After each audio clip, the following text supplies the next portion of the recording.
Welcome back to Theoretical Nonsense. Today, we're going to be discussing Season 4, Episode 18, the Prestidigitation Approximation. We're going to be breaking down magic, the Finches in the Galapagos Islands, and CRAY supercomputers. Stay tuned. Welcome to Theoretical Nonsense, the Big Bang Theory watch-along podcast. No PhD required. We're the podcast that recaps all the episodes of The Big Bang Theory. No spoilers. So hop into your favorite spot. Make yourself a grasshopper And enjoy the ride. Well, hello there, Ryan. Hello, Rob. How are you doing? I'm doing well. How about yourself? Great. We have a special guest for the time being. He is not leaving me alone, so special guest today. Hello. Say hi. Well, we're going to be discussing the prestidigitation. Oh, thank you. Yes, Thank you. the prestidigitation approximation. I couldn't pronounce it either. I had to type it like 3 times in my notes. Prestidigitation. I know. Prestidigitation. Prestidigitation. The digitation. There's like a digit in there. What digit? Nobody knows. Oh yeah, you want to try that? It's not that bubbly. It's okay. He's like, I don't know. Oh, thumbs up. And thumbs up. It's a soda water, everyone. Don't worry. It's not up here. Why does it say 151? Oh, no. Shh, don't worry about it. It's 151 Junior. Have you seen any of that show Big Mouth? No. I think it's hilarious. But one of the kids has this really shady dad who does horrible things, and one of his businesses is what is it, cotton candy brandy for kids, not for kids. Oh my! No. It's for kids, but not for kids. It's not for kids. Oh wow, he likes. It's not a very carbonated one. His brand is called Sanzo. Uh-huh. It's a local one, Asian-owned supplier. So yeah, we're trying to support that and everything. And yeah, it's not. What? It's sparkling water, but it's not sparkling at all. It's almost like a flavored water. Huh. What flavor is it? So this is Mandarin. Ooh. Mandarin. Glare. All right. Oh wow, he likes it. Okay. Alrighty. Well, anyways, Big Bang Theory. Big Bang How'd you Theory. like this one? I wanted to ask, do you know any magic tricks? I looked some up, and I've known some throughout my life. I a little bit of information about Ryan. I wanted to be a magician as a kid. I wanted to be a wizard. I'm wizards don't exist, so maybe I can be a magician. And I always kind of want to be a writer, so it's kind of part of that. I want to tell stories. I want to be do magic tricks and storytelling with the magician. Good magicians tell stories. It's part of the performance, right? But then I'm I kind of suck at performing, so it didn't happen. But I had magic sets where I had one where you could have them pick a card, you put the card back and go do and raise that out of the deck. I had one I had the fake thumbs so you can make scarves disappear and ta-da type stuff. And I don't know where they all went, but I used to have them. Why are we? Halloween? Yeah. Halloween? Oh. No. He's been saying Halloween a lot. It's one of his favorite Blippi songs. I have to say, I like this episode a lot. I don't. There's tension with Priya, and I feel like the tension is kind of stereotypical cliche tension, but it works, and I'm fine with it. It's just something that you would come to expect, I guess. With a new girlfriend like this, I feel like the same thing happened in Friends.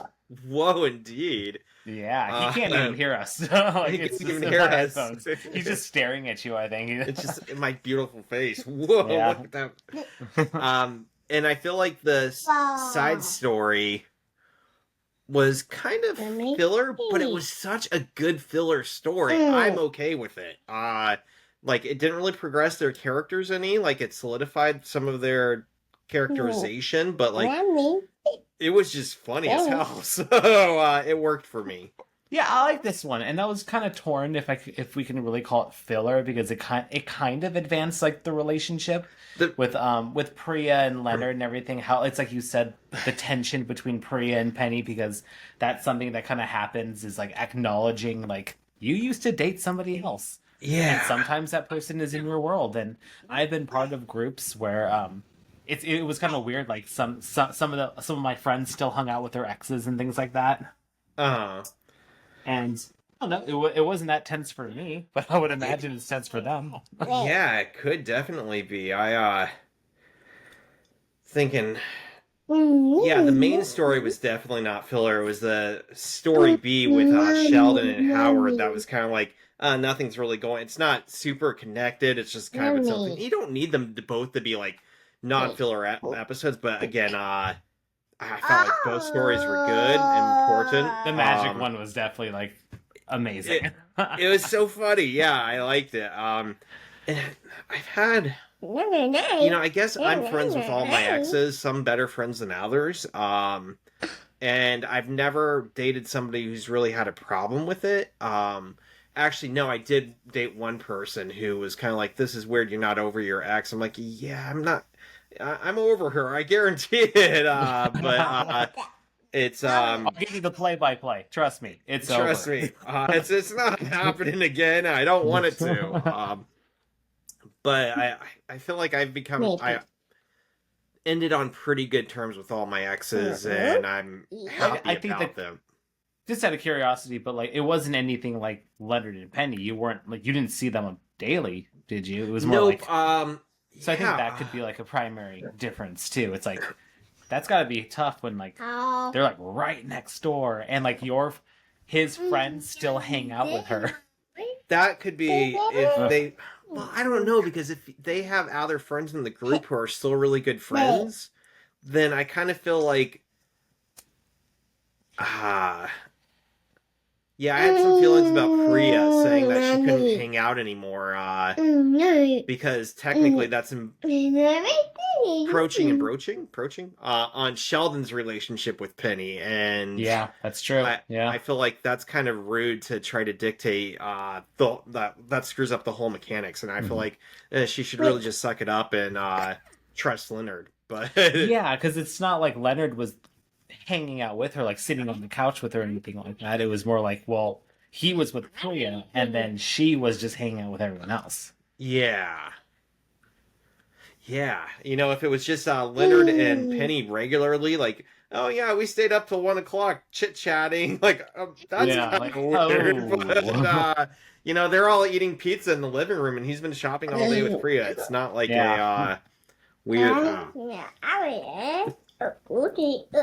But then again, I guess I haven't really been in any situations where maybe I'd feel differently if I was in her place. But Yeah, that's true. But before we go more into the episode, I actually do have a couple updates to share with the audience. Oh, did you want to share them too? Well, one of them actually is related to you, and one that you're going to be excited about. Ooh. So he's been watching some new shows on YouTube. Yeah. He's been watching. This isn't the important part, but for context, it's the Dinosaur Ranchers or something like that, T-Rex Ranch or something like that. But they have an episode, a Christmas episode, where they actually go on the Polar Express. Ooh. And that's his favorite episode. He watches that like nonstop on repeat. Holiday episodes, they're where it's And at. I was like, wow, that actually looks really fun. I don't know where they were. They didn't talk about. I think they live in California. I think, but like they had like a simulated Polar Express where like you got a booth. They gave out candy. Santa came around and stuff like that. They got like the little bell at the end. It's like that's like really cool. I would do that. Is it animated or No, it was like a real. They play like T-Rex ranchers, how like they're like Ranger Aaron and Ranger TJ or something like that, but they're father and son. So they stay in character as like dinosaur ranchers, but then they had like this little side quest where they went on the train.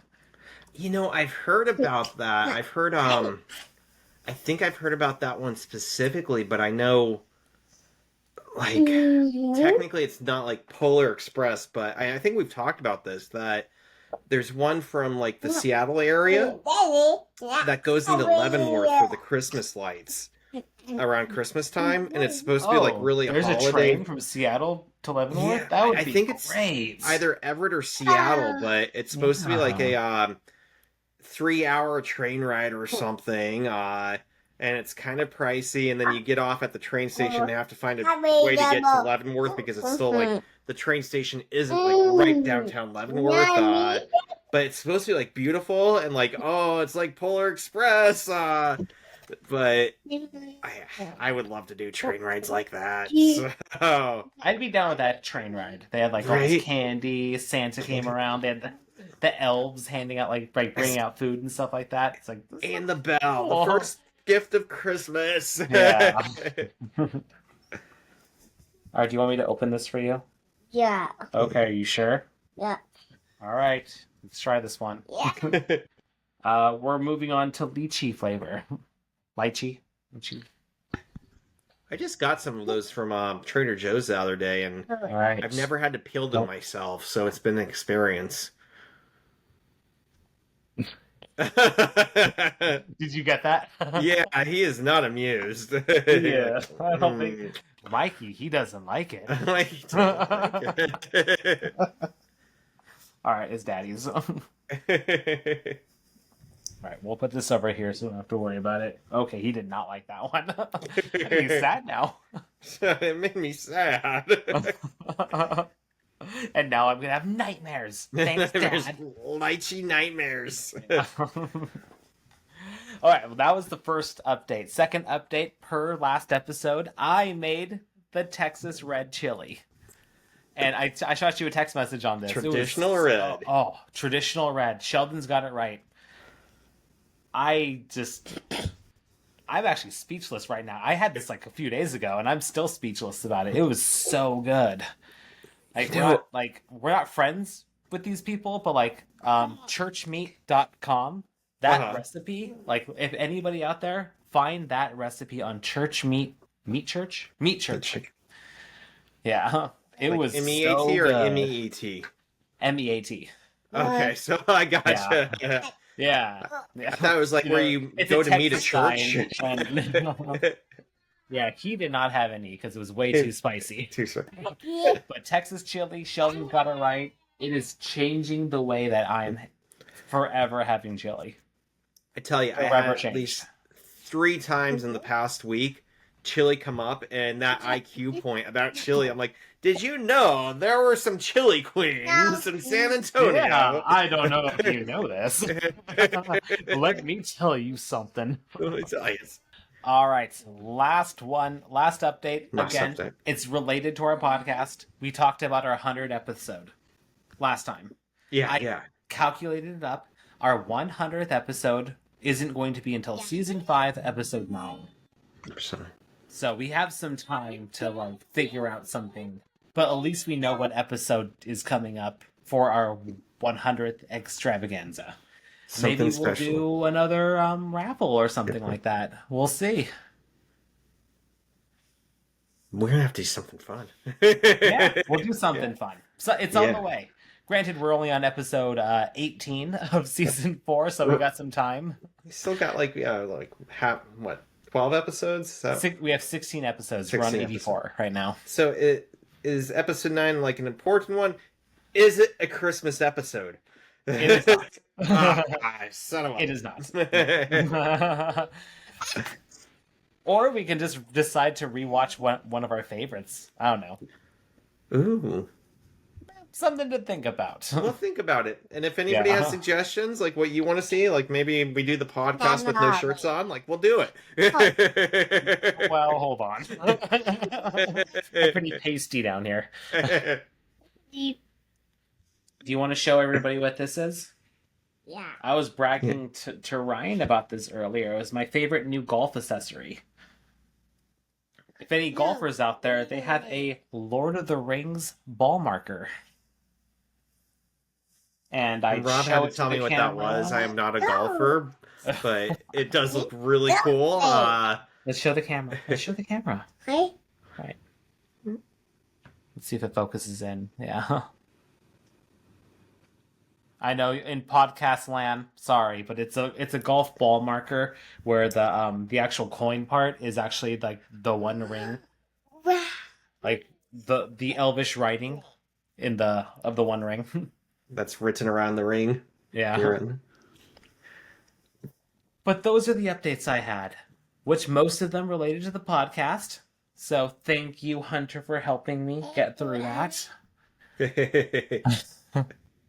All right. Anything else? I think that's all on my end. Yep.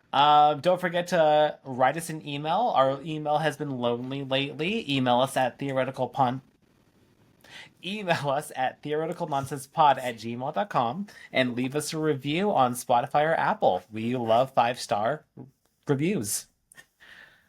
Otherwise, I think we can get started.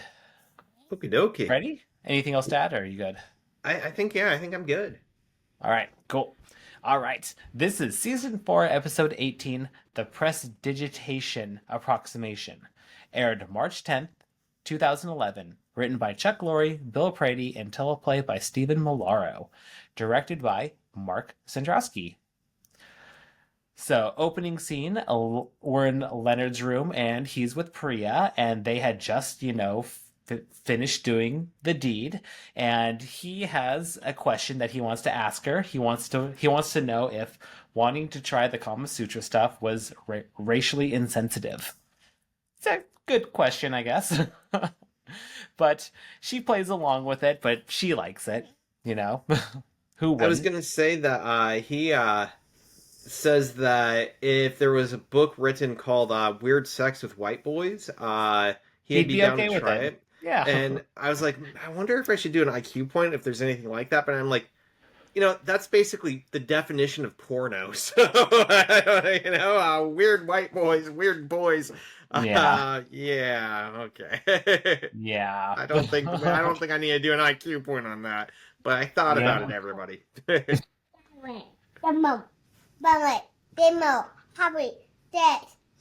Don't worry, he can't hear anything that we're talking about. Audience out there, he cannot hear anything that we're listening. Boy, if we're gonna get comments on any episode, it's gonna be on this one. What is wrong with these guys? How dare you bring your child into this conversation? Well, don't worry, we have he can't hear anything.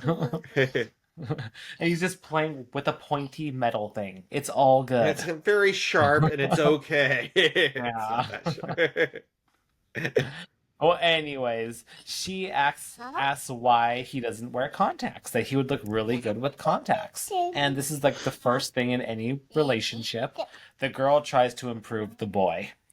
He says that he tried in the past, but it never really worked out, which is going to be an ongoing joke throughout the entire thing.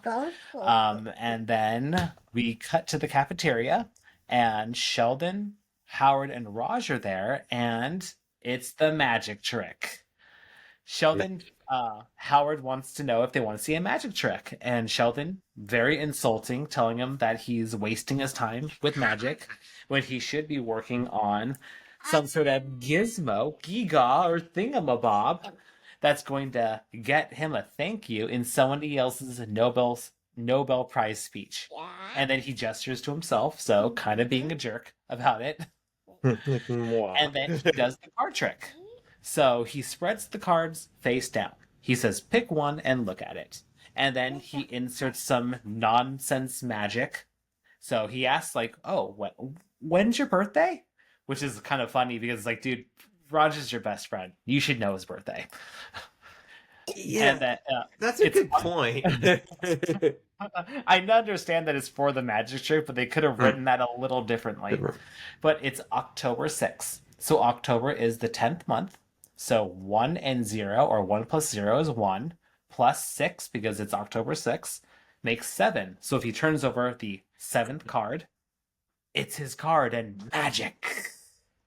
Hunter, I get 1 point for being like Howard here because I love magic, and Sheldon is so against magic that I'm like, nope, 1 point, not like Sheldon. I love it. And even that counting thing, like you said, how it was written, like him Right. being 1 plus 0 plus 6. I'm like, why wasn't it 10 Huh? plus 6?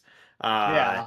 Like it's so weird, but you know, that's part of magic. Like you do weird things like that to manipulate the situation and catch people off guard so they're not expecting it and they're not able to process it fast enough. And yeah, I was cool with it. But yeah. Let's jump ahead in the storyline. I think him and Raj were in on it the whole time. Yeah. And I think somehow they managed to text Penny or something like that, like, "Hey, let's stick with." I think that it was fake from the whole thing, from the start. I think he made up the whole thing, and everybody else was in on the whole time. It was a That's what I setup. was thinking. Which Even is with Penny, I'm gonna say it was a setup. kind of a thing with magic in general. Like you have rigged people in there who know what's going on, and maybe have one real person and two fake people, and you make it work. Like it's all, you know, that's how magic works. But yeah, I think it was a setup. I know. One of the worst things that you ever could watch. I mean, you and I are in that generation where there was God, what was it called? It was the magic, like, where the guy with the black mask would like tell all the secrets of a magician or something like that. And that was like a big thing, where he would just kind of like, "I have to be anonymous because the magic community would kill me." And like that was the big urban legend. Like they're out to get him. They put a bounty on his head. Like they want to Yeah. kill him. That was But yeah, so I grew up watching like how they do it. So like the magic got lost for me a long time ago. Did you ever see The Prestige? That's with Hugh Jackman, right? Yeah, I have Hugh not. Jackman and it's a Christopher Nolan movie with Hugh Jackman and who's the guy who played Batman? Christian Bale. Bale, yeah. And they're like competing magicians, and shit gets wild. Batman versus Wolverine. Sign me up. Yeah, it's intense. And David Bowie plays Tesla. Oh. Yeah. Interesting. It's interesting. Sheldon tries to figure out on his own, so he's like hand gesturing and mouthing to himself. He poo-poos on it all, tries to figure it out, and Howard says like, "Hey, what did you ever notice that when he thinks too hard it smells like bacon?" And I didn't get that joke. I didn't either. Okay, good, it wasn't just me. Yeah, I ignored the making a note on that because I'm like, I feel like it was a joke that fell flat, but maybe like, yeah, I was like, bacon is police, Something like it's slang for sizzling police, or something something like sizzling. that, That's like empty pot. I didn't get it. If somebody gets it, let us know Okay, because good. I'm we might glad. be I slow. wanted to bring it. I brought it up specifically because I was hoping you could explain it to me, but I guess not. So maybe somebody can explain it to us. Somebody, please, because I don't get it. Please. Well, Leonard comes a crashing in wearing his new contacts, and this is where I'm a contact wearer. I've been actually wearing contacts since middle school, and I've never experienced anything that he was going through. So I'm not. Yeah, I guess he hasn't either. So Yes. yeah, he's calling it out too. Have you ever tried contacts? Yeah, we've talked about them before because do you still do hard contacts? No. Maybe about like 4 years ago, I switched over to soft. Greatest decision ever. I tried hard contacts. It was probably like 8 years ago or so, and I was driving at one point. And if anybody doesn't know, most contacts are soft, but hard contacts are like basically little rigid pieces of glass that you put in your eyes. And they're supposed to be like clearer. They're supposed to like adhere to your eyeball a little bit better, but every time you blink, you feel the rigid edge of the glass scrape against your eyelid every single blink. And at one point I was driving and something happened and this lodged for my eye because it's stigmatism, right? So like it's supposed to like have to fit just right. And it like actually went back behind my eyeball while I was driving. And that excruciating pain with not being able to see, I almost crashed. I'm surprised I didn't. I had to pull over finally, and I was like on some back roads, but holy crap. terrifying. I didn't run into anything, so it's not quite like Leonard, but that's the closest. And trying to pry it out from behind my eyeball was difficult. Yeah, I started off with hard contacts. So I had hard contacts from the age of like 13 to like 34 or 35. Mhm.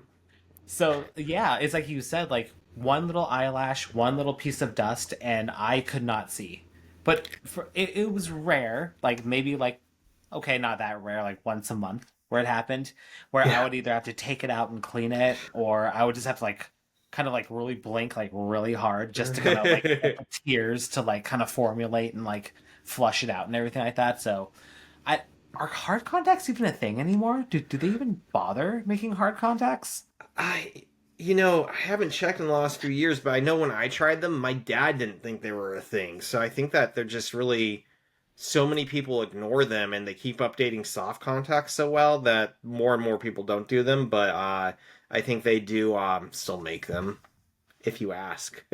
Okay, if you specify it, and then the Yeah. doctor would be, I was gonna say, are you sure? That's what And mine's then the like. second Why question the is, hell do would you you want hate those? do you hate yourself? Do you hate? Why do you hate yourself so much, buddy? Well, let's go see a therapist first. Before we get you those hard contacts, it's gonna be okay. You're gonna Yeah, be everything's fine. gonna be fine. Now we are on to the next scene. Harold Actually, is I being- have my Oh. first IQ point from the start. I just wanted to dig Oh, into a little yeah. research on magic tricks and some card tricks and how they work. And I looked up some basic ones and just wanted to explain them to give like kind of some feedback on, if you know magic tricks, you could probably get from the beginning that this was a setup. I know one that I did a few months, has been a few years, I guess, was Kelsey had 2 credit cards because she had a replacement one, and I hid one underneath like a basket, and I waited like a few weeks for this to really work out. And she had a friend over, and she was, I don't know, for some reason had her credit card out. I'm like, oh, can I see that? And she's like, yeah. I'm like, do do do do do do do, and like kind of did a little dance with it, and then I stuck it somewhere random, and I'm like, hocus pocus. And then I'm like, Kelsey's friend, could you look underneath that basket for me? And she went and picked up the basket, and like, it was the duplicate card that looked exactly the same. It wasn't a credit card; it was some sort of like Dave and Buster's card or something. But she picked it up and she's like, "Wow, how did you do that?" And Kelsey's like, "You had that hidden there the whole fucking time, didn't you?" I'm like, "Yes, I did. Oh, you ruined it." She like called Thanks me for out. ruining her. So yeah, that was my little thing on that, but I found 2 card tricks I wanted to explain. One was a pretty simple one that will come up if you look up card tricks, and this is kind of a setup, the setup from the start that the magician's prepared for it, and it's kind of, it doesn't matter what card you take. You take one, and usually what they do is they'll have a card or two on the back of the deck upside down. So no matter what side you turn it on, there's cards that are face down. And then you take a card and you're looking at it, and while you're looking at it, they flip the deck over and you're not paying attention. And when they hold it back out to you and say, put it back in the deck, you see the card that is face down when it's just covering up that the rest of the card deck is upside down. And then they'll put it behind their back. And when it's behind their back or under the table, they will flip that last card back over so that it doesn't look like anything's inappropriate. And when they bring it back out, they'll spread the deck out, and your card will be the only one that's upside down. And so it's because they have that bottom card flipped over and they flip the deck, the whole thing's set up and you're just not paying attention that they flip the deck and it looks like that. So usually there might be some setup. I remember the one with the raising card, like the whole deck was, I can't remember exactly, but I remember half the deck was fake and it had a mechanism in it that would like lift up. It was really cool. I loved it, and I broke it because I like messed with it so much. But a lot of them, like, that's why it's so important that they say, I'll let you play with the deck to show you that it's not rigged. That's a really important step as a magician, as a audience member. And the other type is that they actually have certain card tricks that are like number games. and that by spelling out a specific number of cards, they're able to deduce what card yours is. And I don't understand it completely, but I remember my sister taught me one as a kid, and she's like, yeah, it's just the numbers that if you reduce by 9 and then reduce by 10 and like put them in a square, you'll always get the card that they had. And I still don't understand what that trick was, and I always fucked it up, but it really impressed me. But there was one on YouTube that I found presented by Stephen Tapatoro, and for some reason you take out the 2 queens. It has to be like a 52 card deck, is that right? I think he said take the jokers out, and then you take the queens out, and the point of this is that the queens track down the picked card, and you let them pick out a card, and you shuffle it again. There's certain steps, and I'm going to butcher this because you have to do it just right, but you let them what is it? You show a certain amount of cards, or they take a card and you show a certain number of cards, and when you get to their card, if it's like 10 cards in, they pay attention to it and you keep going. But the notion is that you keep going, overturning cards, and they just pay attention to the card that they picked. And you always go to 20, but you don't let them know that. And then like you set those cards aside, and I can't explain this well enough, but the notion is by setting a certain amount of cards aside and then putting their card back in and then counting out 9 cards and 11 cards and then putting the queens in just right. Like, it doesn't matter. You don't have to actually see their card, but the numbers game and the way that you shuffle it, and then like he specifically does like a Klondike shuffle, he says, where a top and bottom card, you like always end up with the queens around their card. Like, it doesn't matter like how many times you shuffle it, but it's something to do with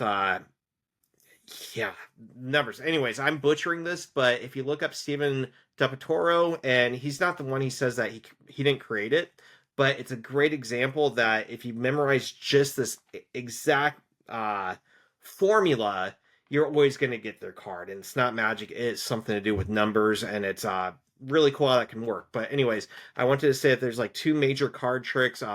One where it's like a setup from the beginning and the deck's rigged in some way, or that it's a numbers game and that they are actually, and this is why the manipulation, the showmanship is so important, because when it looks like they're doing nothing, they're doing something, where they might be like, no, this card's not right, this card's not right. They're probably counting cards to get to your card. So he's like, you act like it's nothing, but you're actually counting 1, 2, 3, 1, 2, 3, 1, 2, 3. Anyways, that was my IQ point to give my example of how I've set up something that took weeks to play out and it still didn't actually work. Or you set up the deck beforehand, or technically you could do numbers games and actually have mathematical equations that find the card for you. So that's my first IQ point on magic tricks. I love them. So sleight of hand meets mathematical equations and just kind of math and counting in general. Exactly. Those are card tricks. Mm-hmm. There might be other ones, but Sheldon might show us. I could never be a magician because I'm definitely not a showman, and my hands are definitely not could never finesse anything. Like, they're not very pretty to look at. I'm going to be honest. Mine are kind of pudgy, and where it's like holding the card in a certain way, like even like just like magic flick, and there it is. Like, I'll never be able to do it. Okay. I'll let other people worry about that. All right. Well, Howard is doing the trick with Penny now, and he gets it. And Sheldon still poo-poos on it, but it's very obvious. Like, it's his childlike wonder in him. He's still, like, deep down inside wants to know how it's done. But the intellect in him's like, I don't care. I don't care. And probably the best line of the episode is Penny says it's not knowing is part of the fun. And Sheldon has just that clap back. Was that the motto of your community college? That was like, made me like, oh, ouch. Best line of the episode. We now enter Leonard and Priya, and he has a whole new wardrobe. It gets a little awkward with Penny and Priya because she like congratulates her at first, but then she kind of lets slip like, oh, when we were dating. Ugh. It's like elephant in the room. And I like how Penny like kind of keeps like tripping on herself with what she's saying. Like, ooh, I wasn't supposed to say that, right? Yeah, did I just say that out loud? Yep. Because Howard takes a dig at Raj. They're like, "Oh, are you finally used to them doing it?" And then Penny thinks that they're talking about her. She's like, "Yeah, I was talking to Raj." It made me laugh really hard. And she's like, "Oh yeah." And Sheldon doesn't care. He's still checking on the deck of cards and questions if it's a regulation deck. No one is paying attention to one another pretty much the entire time, because then Penny just re-chimes in like, "I'm happy that he found someone." Just to break the silence. It's like, and nobody asked. Nobody asked. Well, now we're in Leonard's room, and they're putting away his new clothes, and she notices his Star Trek uniforms. But don't worry, he only has 2. He's not a psycho. He has everyday in dress anymore, and that's just ridiculous. Of course. She brings up the whole Penny thing, like, "Oh, why are you hanging out with your ex?" Which we kind of talked about at the beginning of the episode, so I won't beat this one to death. But I just love that his initial reaction was that like he thinks that she's breaking up with him because of the way that she worded it. And I like that. He's like, right after he took me shopping? That's so evil. That's so cruel. That's so cruel. And then he just tries to play it up. Oh, yeah. Yeah. After he inhales. Yeah. It's like having an asthma attack. And she shouldn't have anything to worry because he says, "I gave up the gift of sight for you." And then he gets brave and asks her if she would be willing to wear a Lieutenant Uhura uniform. And then we learn that it's a sore subject in her family because Raj owns that outfit. For her whole family. Somehow his whole family knows. And it's like, why would they know? You know, I was curious too because he said he doesn't talk to his ex-girlfriends except if they, what was it? Want like help with his Wi-Fi or something like that. If their hard drives crash, that's what I have noted. And I don't know. I feel like all of his girlfriends would know how to deal with that. There's Leslie. There was Dr. Stephanie. She's smart enough that would probably know. I think it's just a joke. Like it's a joke. No one ever contacts me. But I was curious if, like, I'm missing one that, like, yeah, no, she would probably contact him for that. And I can't think of any that... We have the woman who was defected back to North Korea, but she was smart enough to do it herself, so even she's... Joyce Kim, yeah. Well, Howard is doing the magic trick again with Penny, and he gets it right, and Sheldon is just looking disheveled and broken. Like, how is this happening? Magic? And then they all get to make fun of Sheldon.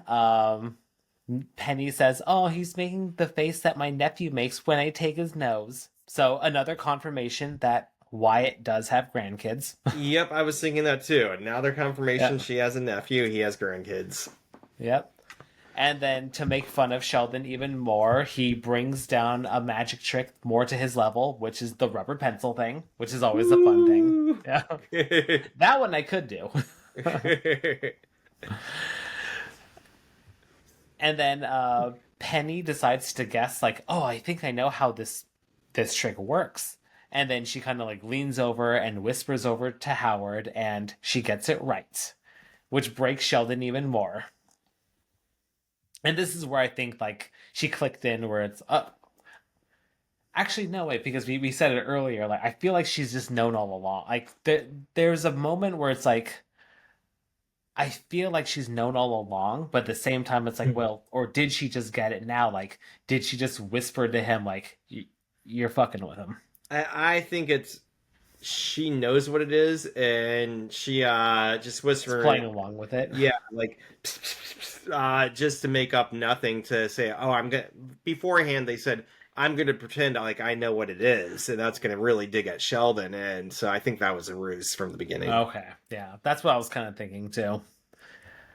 You know, at the time when I first watched it, I thought she didn't know and she had guessed. But after watching it a second time, like, I think she knew. She that was it in all, on it. Yeah, she was in. Yeah. All right, well, now we're in the laundry room, and Leonard has his glasses on again because he probably lost it in the back of his eye. And then he's about to wash his silk shirt, but Penny jumps in and saves him. You can't wash that. And then Penny congratulates Leonard that he is a real winner, that Priya is a winner. She likes her, and you got to keep her because there's lots of bitches out there. And then he attempts to have the talk with her, but, fails. Horribly. Pretty horribly. Not even close to the talk. He brings up Darwin's observation of the finches in the Galapagos Islands. And of course, she doesn't know anything about it. And then he says that, well, Darwin observed that when two groups of finches competed over the same food source, eventually one of them would evolve a different beak shape so they could feed on something else. How can we apply this to our situation? Bird in hand is worth bird in bush. Exactly, and that's the talk. Well, that has birds in it too. Good enough. Well, I did an IQ point on the finches in the Galapagos Islands. I didn't do anything on this one. I was thinking about it, and then I kind of forgot, so I'm glad you did. Well, I just did this just to kind of I didn't really know much about this. I mean, we obviously know who Darwin is. We know his theory of evolution and everything like that, but this is actually a major key point in his theory. So I kind of wanted to just kind of learn more about it. So here it is in kind of just a really big nutshell. And I found this on multiple sites, clarifying this, CLRN.org, totallyhistory.com, and galapagosislands.com. So Darwin was on the Galapagos Islands for 5 weeks in 1835, and this was just one little trip in a 5-year overseas voyage. While on the islands, he studied and collected the creatures from island to island, and he noticed how similar but how different they all were. They all seemed to have perfectly adapted to their environment. The finches are birds, obviously. With the backbone of his theory of evolution, he collected 13 species of finches, but categorized them into 14 separate species. And this is where he noticed and theorized that the different beaks were to accommodate different food sources. Small pointed beaks were for insects, seeds, and small invertebrates, whereas large, deep beaks were for fruits, seeds, and hard, dry seeds. In addition to these birds, he also studied Galapagos hawks, giant tortoises, which is the ones that lived to 100 years old, several types of iguanas, rats, sea turtles, and insects. So he went there and basically just built this theory based off all of his observations and collections. And then it took him years to kind of sort through all of his data and come up with his theory of natural selection. And that's when in 1859 he released his famous book, The Origin of Species. So all this is based off observations, but it kind of all made sense that from island to island, there's so many different islands that each one of them was just so different and based off their surroundings. So it all just kind of made sense. And that's where evolution. I was curious if he had documented, because it takes so many generations for evolution to really kick in, that he is just studying the varieties of birds and seeing why might they have these different beaks and making the assumption that they've branched off in the past. Is that right? That pretty much it all kind of was just one big assumption, but from there it opened up the gateway for many other scientists to start studying this topic. And it wasn't like he was the bird in this egg is going to hatch to have this kind of beak. You can't predict that. That's a little too makes sense. But that was it. That's what he studied, and that was pretty much what Leonard is talking about. So I'm not quite sure what was he talking about, though? How does he connect it, though? I was actually just gonna say that. I was like, and I don't see how this applies to. So Penny will evolve into something Well, else. or he's evolving from the relationship to be. I don't Not the know. best metaphor. Burning is worth two in a bush. Well, that's got birds too, sure. Yeah, definitely. I wanted to say too that Penny is being wholeheartedly and genuinely nice and kind, but I started getting the impression that she kind of thinks Priya's a bitch.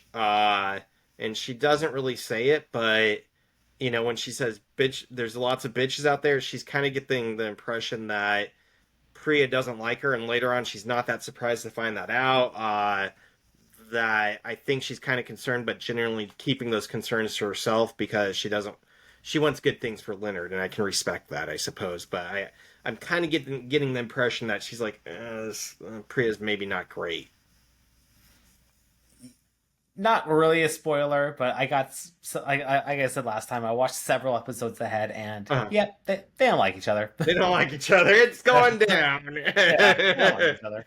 Of course not. Of course, they wouldn't not. like each other. With a prize like Leonard, obviously. You're gonna turn into some bitches. There's lots of bitches out there. Well, now we're in Leonard's room with Priya, and he is wearing an eye patch. Now, he really cannot handle contacts. Makes me wonder if he just needs a different optometrist. Something. Although, part of that's irritation too, so he's probably like digging at them too because they get itchy, and if you don't. That's true. Yeah. He says that he had the talk with Penny and the message went through. And Priya kind of backpedals a little bit because this is what she wanted. And then she was like, well, I hope you weren't cruel to her. It's kind of like, how did you think this conversation would ever go down? And then he just tries to play it off. Like he tries to get poetic and just claims, this is nature's way. Is the autumn cruel for letting the leaves die? And then Sheldon interrupts their beautiful moment with a card trick. He thinks he's figured it out, and of course Leonard's not going to open up the door for him. So then he just fakes it. I just love it. He's just like, "Is this your card?" Without even looking. Nope. Damn it. I am giving myself a point for being like Sheldon here. I know that I have made some odd interruptions for like weird shit, like pick a card, like Ryan, I'm proposing or something like that. I'm making that up, but like, and I would interrupt it on odd timing for a random issue like a magic trick. Well, now we're back at the apartment, and Sheldon has a whole setup to try to figure out the card trick. He has all this equipment, cameras, and everything like that. He's doing a little bit of role play with himself. We get another callback to his eidetic memory. He's using infrared cameras to measure residual heat levels on the cards to determine which ones were touched. And then Leonard comes out, and he sees his scan of his crotch, and he suggests to switch from briefs to boxers if he hopes to ever have kids. And we actually did an IQ point on boxers versus briefs like a long time ago, I remember. I did more research on it this time, and I felt like it was different, but I can't remember. Did we go into heat being a? I'm 95% sure that we did. Okay. That it was the heat that was actually like part of it, and like boxers were actually better. Yeah, it's just weird because, yeah, we don't have to count this, but two things. One, Wikipedia I found now it cites a source that I couldn't really track down the authenticity of it, but it did suggest that, it said they followed 50 couples for over 537 pregnancy cycles, and out of those 50 couples, I guess the guys were heating their balls up, only one got pregnant for the whole time. And they came to realize that the person who got pregnant heated their balls up incorrectly. So it suggested that technically you could use heat on your testicles as a birth control device. I'm not sure I'm willing to do that. And How'd they heat it up? it, from Wikipedia, it didn't say. I think the link probably would have said more. But it gave some suggestions on. Well, the big one is like saunas and hot tubs. That technically you could heat your balls up like in a hot tub.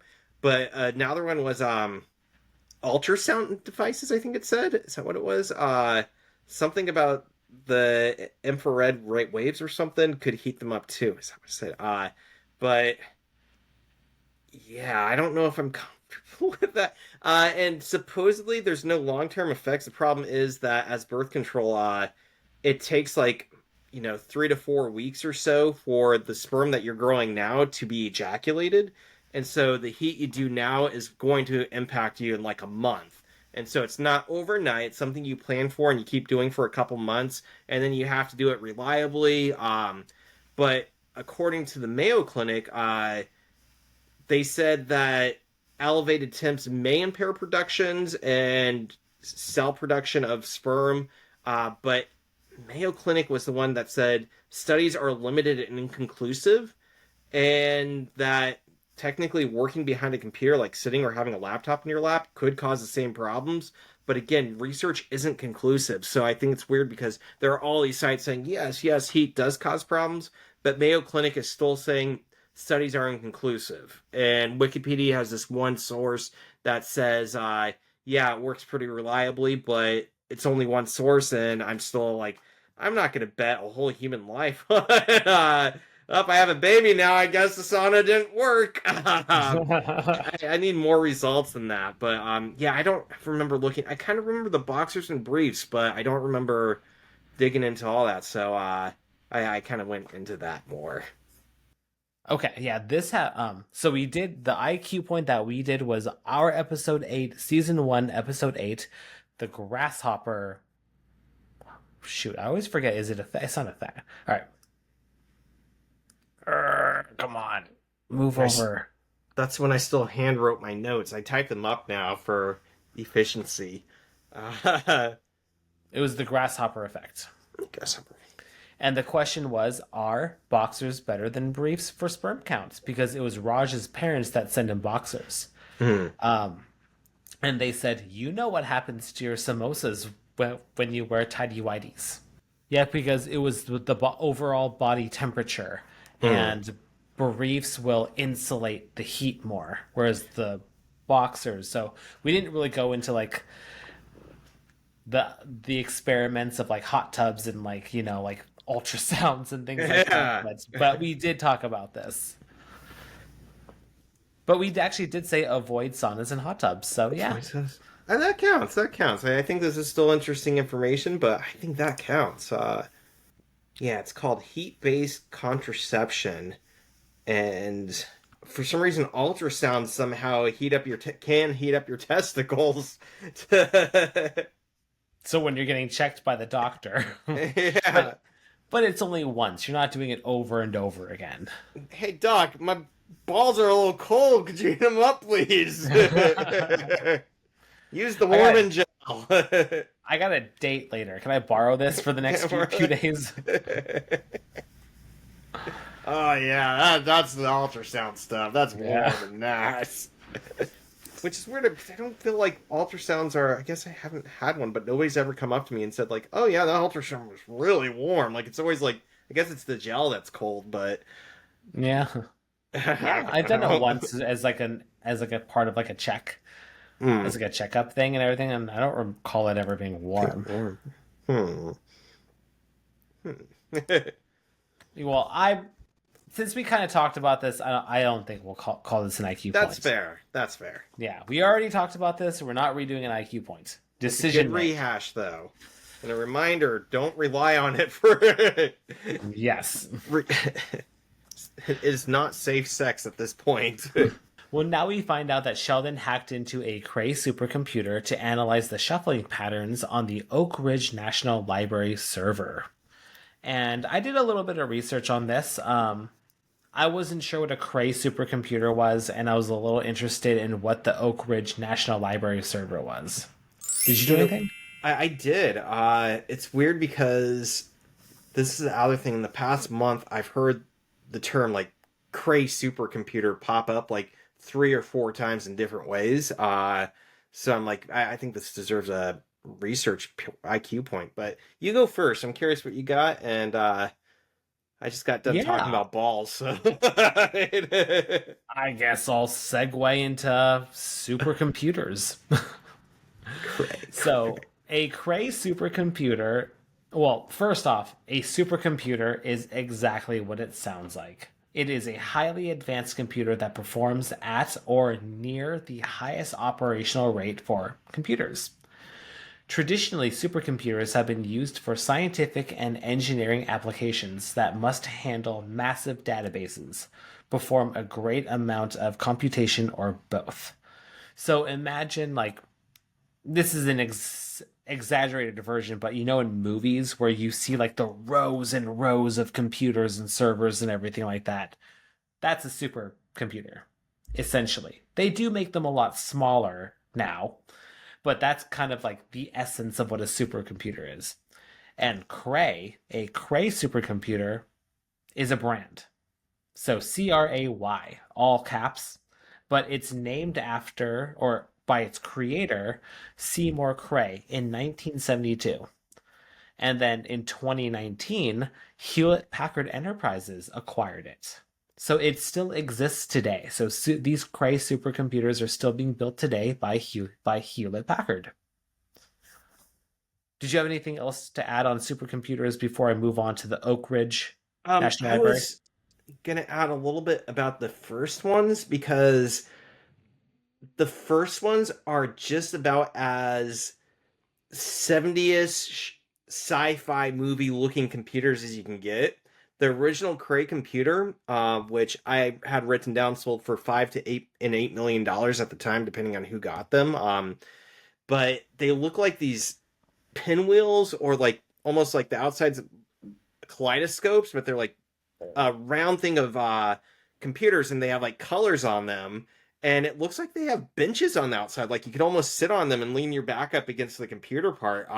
It's looks like something out of like a 1975 sci-fi action movie where people are being locked up and have chips in their arms or something. Thinking like Logan's Run for some reason. But the second one, they took out the bench looking thing, and it still kind of had the round part. But now for the weird part, they added like a waterfall coolant to it. So like there's this huge separate device that has like a bubbling waterfall to it, and it's pumping what they said was like, was it Florianort? Florinort. Man, I can't pronounce that.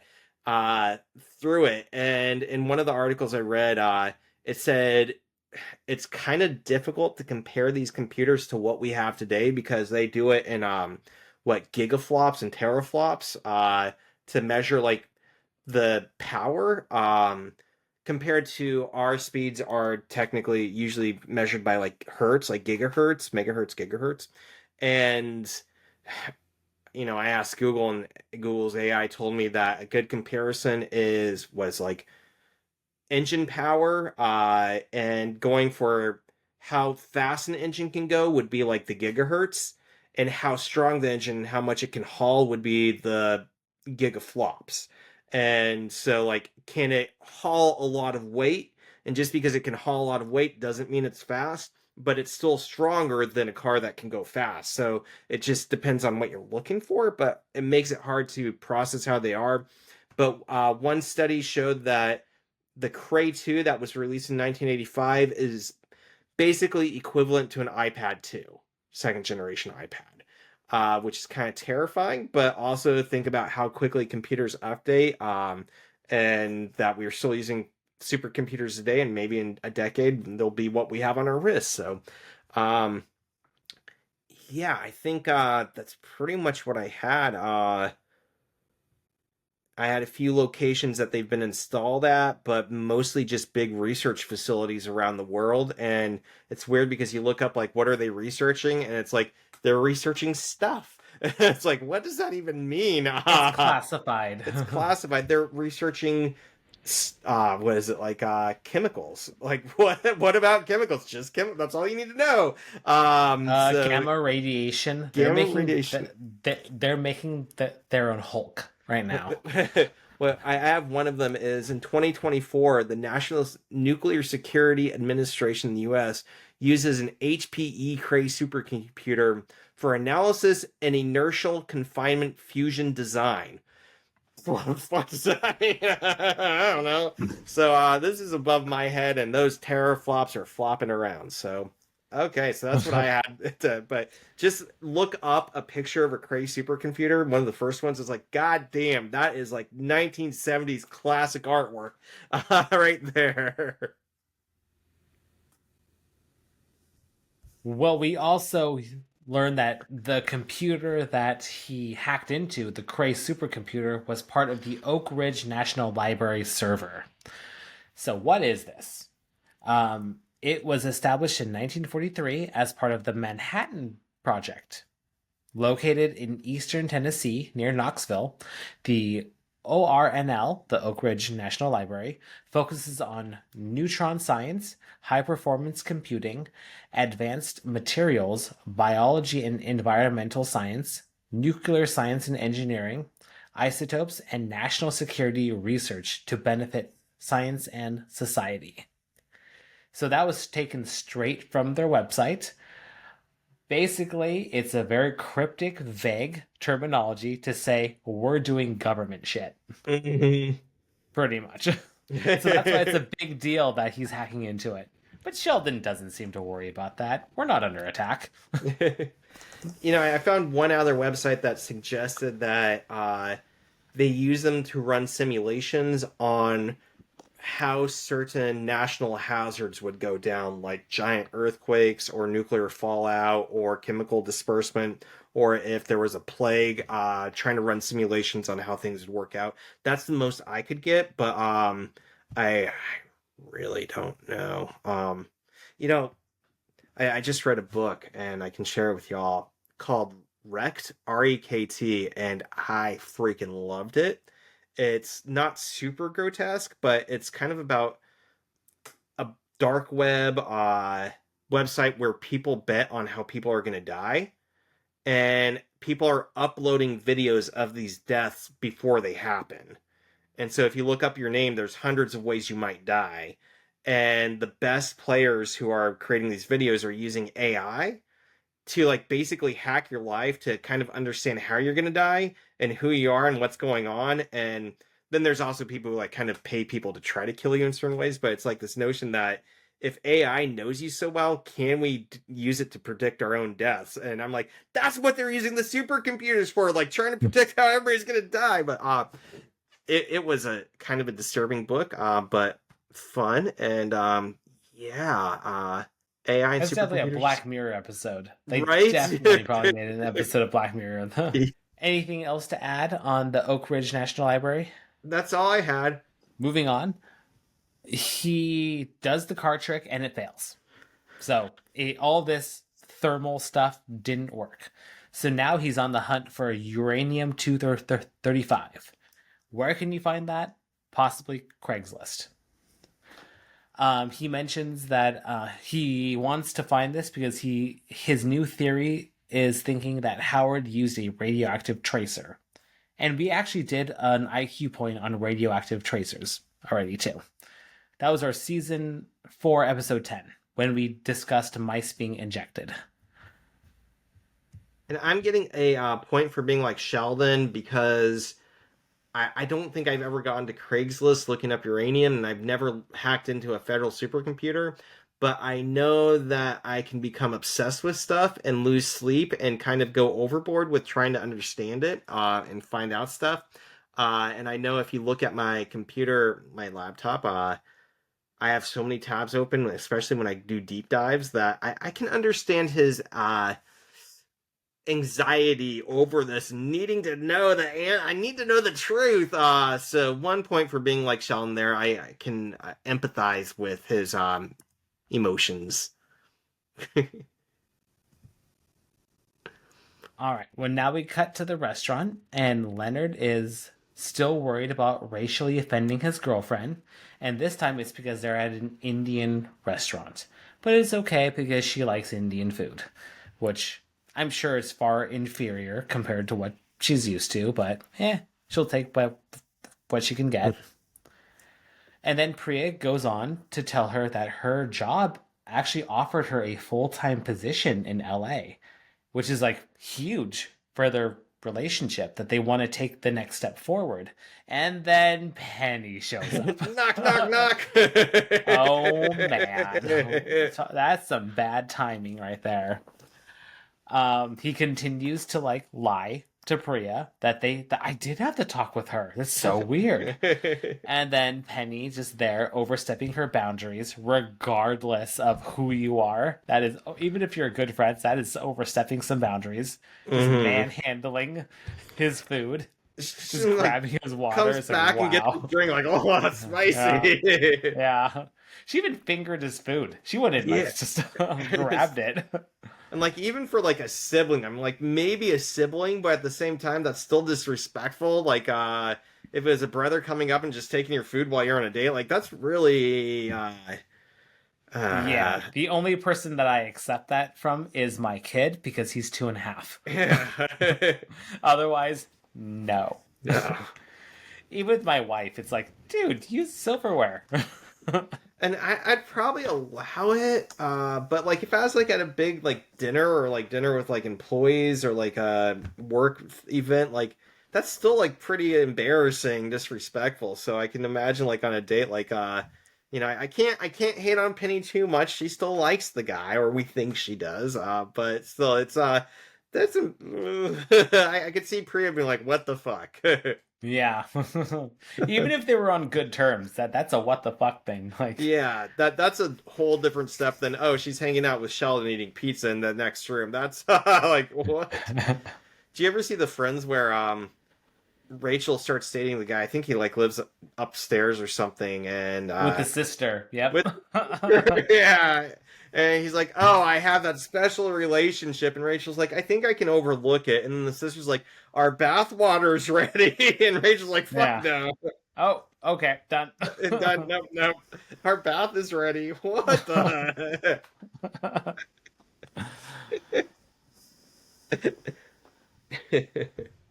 All right. Well, now we're in the cafeteria, and Sheldon shows Raj and Howard a magic trick. He has some cards, he has his wand, and bippity boppity boo. Oh, but before that, I love Raj's excitement. He's like, beefaroni and a show? Could this day get any better? I love his optimism. Yeah. Well, Sheldon tells Howard to pick a card, and then he has his magic wand and beeps it, and he tells him that the wand is showmanship and the beep is none of your business. That's probably... I put a star on this because it might be one of my favorite scenes of the season. He's like, it's so weird for him to pull out the wand. It's like, bippity boppity boop, and Raj and Howard are like, what the fuck? And on an unrelated note, I have a text message. My dry cleaning. Well, they figure it out very quickly that he was transmitting everything, that there are barcodes on the cards, and he's just transmitting everything. And then... Showmanship, and then the beep is none of your business. Yep. I love it. I don't know why. Well, Howard says, all right, let's do this again. He has Raj take another card, and then he just blindly just closes his eyes. He closes his eyes and is like, is this your card? And he gets it. And then Sheldon just leaves off in a huff. And this is kind of where we just figure out the whole thing is hokum. Mm-hmm. If, isn't like, the camera, it's the first time we see the camera of the card, and it's not the card that he says. Yep. And so, we're like, yeah. Yep, cat's out of the bag. We know it's all hokum. Like, I was kind of curious, like, did I miss it in the first ones? And when I watched it the second time, like, nope, they didn't show it. So it's made me think that's been a setup the whole time. Well, Penny and Leonard are walking downstairs. Oh, sorry. Leonard goes over to Penny's apartment to talk to her, and she's on her way out, so they walk down the stairs together, and he finally has the real talk with her. First, he asks her to, like, move out, and then it all just kind of clicks in with Penny that Priya doesn't want them to hang out. And she's very understanding about the whole thing. But then he's like, you kind of get like a little hint that he still wants Penny around. Well, that's not really a hint. It's very obvious that he wants Penny around still. Because he's like, let's just keep our friendship on the down low. And she's like, dude, you're not a down low kind of guy. And yep, he's not, because he felt awkward even just saying that. Down low. So then she leaves for work, they say goodbye, and then he tries to go after her, but he's wearing his contacts again, and he just slams into the door. And now we have the ending. We get some closure on Sheldon's hacking. Apparently he got caught, and they told on his mom. They tattled on him. They tattled. And now Sheldon finally gets smart, and he tells Howard to do the magic trick on him. And they have a slight panic, like, because he's like, oh crap, he's gonna find out. But it's a good thing that Raj was sitting right next to Sheldon, because he was able to kind of do that little gesture, 2 of hearts. 2 on the heart. Yeah, but so perfect. I wonder what Great other, fast like, thinking. I know. What would 7 of clubs be? Yeah, right?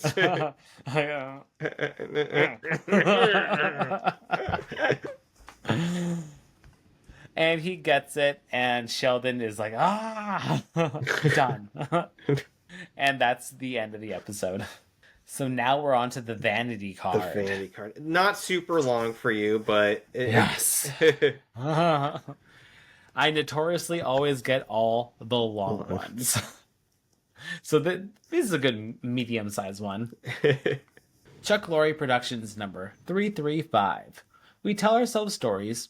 We weave together different plot lines, wondering if the outcome of the story might be different were we to have done or said something other than what we had done or said. All the while knowing that the various alternative outcomes are just more stories. Fiction's meant to distract us from what's actually happening. And so we pause from weaving and commence breathing, gently and non-judgmentally saying hello to what is oy vey. It's a little random. Yeah. Yeah, I have no comment on that. Yeah, I think he's getting over his divorce, so that's good. I kind of liked his divorce stuff, though. That versus the cryptic message that he's saying here, it's like, yeah, I'd rather prefer like the burn the world down, I'm getting a divorce, everything sucks. They're all trying to get you. It's a joke. I'm just saying I like watching a plane crash, I'm sorry. Like, oh, but not really. I mean, metaphorically. Get over yourself, everyone. Chill out. Chill out. Let's count some IQ points. Yeah, only 3. 3. Yeah, it's because we actually already did a couple of them, so that's probably going to happen more, you know, as we get through this. There's probably going to be more of that. I will say, I don't know if it's next episode, but I got ahead in doing my notes and everything, because like I said last time, I had some vacation time, so just worked on the podcast, got ahead of some stuff, and there is one episode coming up where I had 0. Wow. First time ever, had 0. Is it a bad episode, or is it just not a lot? No, it was just something like nothing really of interest really came up to kind of talk about and everything like that, or it was very questionable things. So we'll get, it might have been next episode or it might have been the one after, but it's coming up. Well, maybe we can do something special for it, like make drinks and talk about that. Yeah, just do something random. Yeah. Fill in our time other ways. It's a filler episode, filler podcast episode. Yep. We'll talk about the episode in about 10 minutes, and then we're just going to talk about gardening. Gardening, chili, and beer. Yeah. So we got 124, not like Sheldon, 121 like Sheldon. So he's gone up a little bit, but I'm still a little not like him, things considered. The last couple of episodes have been more not in favor of him. That's really pushed it.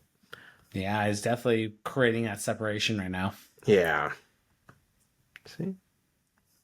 All right. Well, anything else to add on this episode? Nope. That scene with the bippity boppity boo made me laugh really hard. Yeah. So I think we'll come back to this, and I think I stand by, and I also think that Penny didn't seem surprised in the stairwell, and that doubled down on the fact that I think that she's picking up that she doesn't like Priya, and she doesn't think she's a great person. Because she's like, I saw this coming, I got the cold shoulder, and she's trying to be nice, and it seems like she's okay with it, but knowing her, she's not going to be okay with it, and it's probably going to come to fruition and kind of explode at some funny, hysterical point. That's my guess, so we'll see. All right. We'll have to wait and see what happens. Because like we said before, and we'll keep saying this, this is Ryan's first time seeing this, so it's always fun to hear his theories. All right. Well, thanks everybody for listening. Don't forget to send us an email at theoreticalnonsencepod@gmail.com. Leave us a review on Spotify and Apple Podcasts, and we will see you next time when we discuss Season 4, Episode 19, The Zarnecki Incursion. See you next time. See ya. This was Theoretical Nonsense, the Big Bang Theory watch-along podcast. No PhD required. Our intro and outro music is by Alex Grohl. Thanks for listening.